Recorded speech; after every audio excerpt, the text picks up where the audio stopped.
21 साल पहले international space station का पहला मॉड्यूल पृथ्वी की कक्षा में लॉन्च किया गया था। पिछले 2 दशकों में यह सैकड़ों अंतरिक्ष यात्रियों का घर रहा है, जहां अविश्वसनीय मात्रा में शोध किया गया है, जिससे हमें पृथ्वी पर जीवन को बेहतर बनाने में मदद मिली है। लेकिन ये स्पेस स्टेशन अंतरिक्ष में कब तक रहेगा और क्या होगा जब ये अंत में रिटायर हो जाएगा? इस वीडियो में हम इस बात पर गौर करने जा रहे हैं कि इस स्पेस स्टेशन का भविष्य क्या है। हम ये भी देखेंगे कि सैटेलाइट्स रिटायर होने के लिए जाती कहाँ हैं और पृथ्वी और उसके आसपास के भविष्य के अंतरिक्ष स्टेशनों के लिए नासा की योजना भी। बीते 20 सालों में इंटरनेशनल स्पेस स्टेशन एक पूरे फुटबॉल मैदान जितना बड़ा हो चुका है और पृथ्वी के चारों ओर 100,000 से ज्यादा चक्कर लगा चुका है। हालांकि इंटरनेशनल स्पेस स्टेशन को पृथ्वी के ऑर्बिट में अपनी पोजीशन बनाए रखनी पड़ती है। यदि ऐसा न किया जाए तो अंतरिक्ष स्टेशन को बनाने वाली सामग्री और संरचनाएं अंततः उस बिंदु तक पहुंच जाएंगी जहां अंतरिक्ष यात्रियों के लिए ISS में रहना असुरक्षित हो जाएगा। ऑर्बिट में रहने के लिए किसी वस्तु को पृथ्वी की सतह पर निरंतर गति से यात्रा करनी होती है। स्पेस स्टेशन लगभग 322 किलोमीटर की ऊंचाई पर परिक्रमा करता है और लगभग 28,163 किलोमीटर प्रति घंटे की रफ्तार से पृथ्वी के चारों ओर घूम रहा है।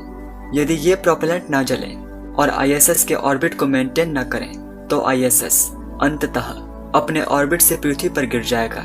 स्पेस स्टेशन को चलाने के लिए ही नासा हर साल $4 बिलियन खर्च करती है और अंतरिक्ष स्टेशन के लिए वर्तमान बजट 2024 में समाप्त होगा।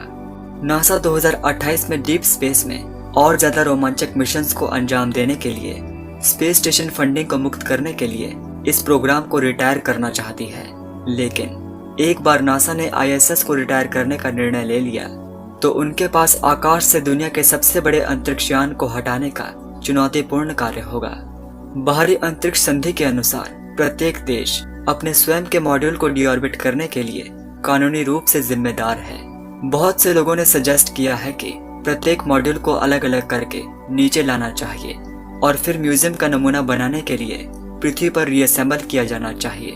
हालांकि एकमात्र यान जो इस तरह का कुछ करने में सक्षम है वो स्पेस शटल थी और यहाँ तक कि प्रत्येक मॉड्यूल को पृथ्वी पर वापस लाने के लिए स्पेस शटल को 27 मिशंस की आवश्यकता होगी।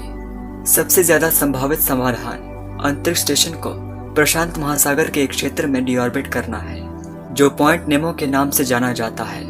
यह क्षेत्र किसी भी सिविलाइजेशन से 1000 मील दूर है, जिससे यह रिटायर्ड अंतरिक्ष यान को छोड़ने के लिए सबसे सुरक्षित जगह है।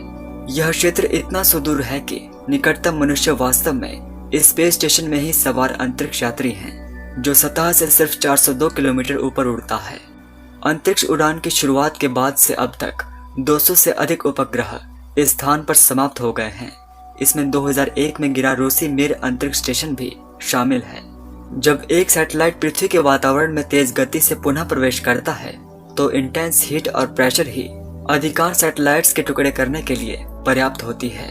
उस समय मिर स्पेस स्टेशन डिसइंटीग्रेट होने वाला सबसे बड़ा अंतरिक्ष यान था। उस अंतरिक्ष यान के कुछ बड़े हिस्से 1800 मील लंबे मलबे के निशान बनाते हुए पृथ्वी के वातावरण की इंटेंस हीट और प्रेशर को सरवाइव करने में कामयाब रहे। मिर स्पेस स्टेशन की तरह इंटरनेशनल स्पेस स्टेशन भी पहला स्पेस स्टेशन नहीं है और यह अंतिम भी नहीं होगा। इंटरनेशनल स्पेस स्टेशन के साथ भागीदारी से पहले रशियंस ने अपने स्वयं के अंतरिक्ष स्टेशनों में से 7 स्पेस स्टेशंस का सफलतापूर्वक संचालन किया था। इंटरनेशनल स्पेस स्टेशन से एक बार रिटायर होने के बाद रशियंस ने अपने स्वयं के स्पेस स्टेशन मॉड्यूल्स को हटाने और उससे एक नया अंतरिक्ष स्टेशन बनाने के लिए उपयोग करने की योजना बनाई है। इस बीच चाइनीज स्पेस एजेंसी अपना खुद का स्पेस स्टेशन विकसित कर रही है, जिसे 2020 में लॉन्च किया जाना है, जिसे पूरी तरह से इकट्ठा होने में 3 साल लगेंगे। इंटरनेशनल स्पेस स्टेशन का अंत हो रहा है और इसे बदलने की नासा की कोई योजना नहीं है। नासा निजी कंपनियों की ओर देख रहा है कि वे या तो स्पेस स्टेशन पर कब्जा कर लें या अपने खुद का विकसित कर लें। एक बार स्पेसएक्स की स्टारशिप अंतरिक्ष में पहुंच जाए और इसे चलाना शुरू कर दिया जाए तो इसे मॉडिफाइड किया जा सकता है और इसे अपने स्वयं के अंतरिक्ष स्टेशन में बदला जा सकता है। इस स्टारशिप में पूरे इंटरनेशनल स्पेस स्टेशन की तुलना में ज्यादा जगह है। हालांकि जब तक स्पेसएक्स को अंतरिक्ष स्टेशनों को प्रॉफिटेबल बनाने का तरीका नहीं मिल जाता है तब तक संभावना नहीं है कि वे इस तरह की चुनौती लेंगे। वहीं दूसरी ओर नासा की निगाहें चंद्रमा पर टिकी हुई हैं। नासा एक लूनर स्पेस स्टेशन विकसित कर रहा है जिसे 2024 में लॉन्च किया जाना है। अंतरिक्ष यात्री इस स्पेस स्टेशन पर लंबे समय तक समय बिताएंगे, यह देखने के लिए कि मानव शरीर पृथ्वी की मैग्नेटिक फील्ड के बाहर इंटेंस रेडिएशन पर कैसे रिएक्ट करता है।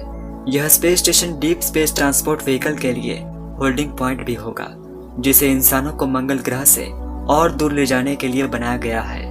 इसलिए हालांकि इस आइकॉनिक स्पेस स्टेशन के अंत को देखकर बहुत दुख होगा, हम इसके दिए गए ज्ञान की विशाल मात्रा की सराहना कर सकते हैं और स्पेस एक्सप्लोरेशन के एक नए रोमांचक भविष्य की आशा कर सकते हैं। इंटरनेशनल स्पेस स्टेशन की रिटायरमेंट को लेकर आपके क्या विचार हैं, मुझे कमेंट्स में जरूर बताइएगा।